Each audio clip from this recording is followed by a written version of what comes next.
காட்டுல ஒரு சிங்கம் இருந்துச்சா, அதுக்கு பக்கத்துல ஒரு சுண்டலியும் இருந்துச்சா.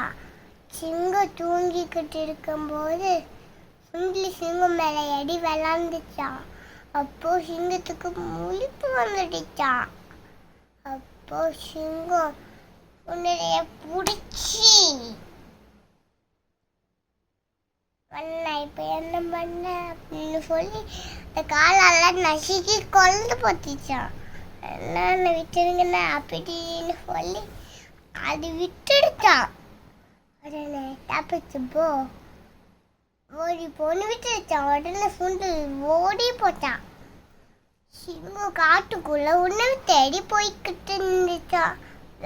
இப்போ வேறன்னு வச்சிருந்த வல்ல மாட்டிக்கிச்சான். அப்போ ஒரு சுண்டலி வந்துச்சான். எனக்கு நம்பர்களெல்லாம் கூட்டு வலைய அடித்துடுச்சான். உடனே சிங்கம் சுண்டலிய நல்ல நபர்களாயிட்டாங்களா.